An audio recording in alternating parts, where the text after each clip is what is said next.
Every country on Earth is in debt. The United States now owes over $38 trillion, the highest figure in its history.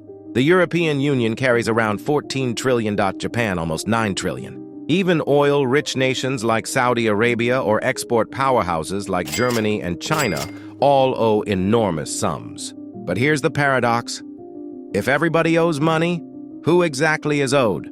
This is The Financial Historian, where money, power, and history collide. And nothing is ever as simple as it looks. Debt isn't just a burden. It's the architecture of the modern world. Every war, every crisis, every boom and bust sits on top of this invisible scaffolding of IOUs. And if you follow the chain of creditors long enough, you discover something unsettling. The world doesn't owe money to anyone in particular. It owes it to itself. But that doesn't mean everyone benefits equally.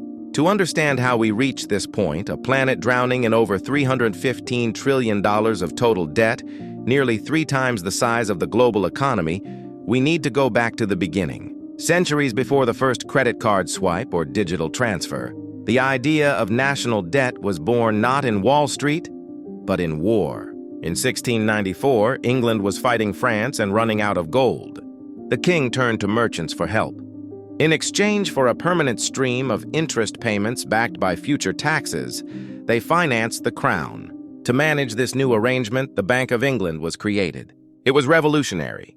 The state could now spend money it didn't yet have. And in return, lenders received something priceless, a promise from the government, one that could be traded, bought, or sold. That was the birth of the government bond, the seed of the modern financial system. France copied it. The Netherlands refined it. The newly independent United States adopted it to fund its revolution and later its expansion westward. National debt became not a mark of failure but a measure of credibility. The ability to borrow was the ability to rule. Empires once conquered territory to extract gold. Now they issued bonds to extract interest. The battlefield became the balance sheet. Fast forward 3 centuries and debt has become the world's dominant export. The United States owes $38 trillion, Japan over $9 trillion, and global borrowing increases by the equivalent of $1 trillion every 100 days. Every country owes, every bank lends. Every citizen, through taxes, savings, and pensions, is both debtor and creditor. But who exactly holds the other end of the rope? Let's start with the United States because its debt isn't just national, it's global. Out of that $38 trillion, about half is publicly held, meaning owed to investors rather than to other parts of government. Roughly 2/3 of those investors are American banks, pension funds, mutual funds, insurance companies, and the Federal Reserve itself. The remaining 1/3, about $9 trillion, sits in foreign hands. Japan is the top holder with around $1 trillion, followed by China with about $800 billion, then the UK, Luxembourg, and Belgium. So when people say the US is in debt to China, that's true, but only for roughly 2% of the total. Most of the debt America owes is to America. The Treasury issues bonds, banks and funds buy them. The Federal Reserve often buys them back, creating new dollars in the process. Americans pay taxes that fund interest on those bonds, which then flow into American retirement accounts. It's a circular mirror. The debt is real, but the creditor is mostly a reflection of the same system. And this circularity isn't just American, it's global. Japan lends to the US through treasuries. The US lends to Europe through the IMF. Europe lends to developing nations through the World Bank.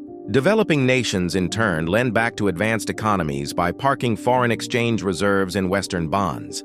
It's a planetary game of hot potato, except the potato is made of promises. Every country holds someone else's IOU. Every promise is secured by another promise. It's like a poker table where every player has borrowed chips from the next.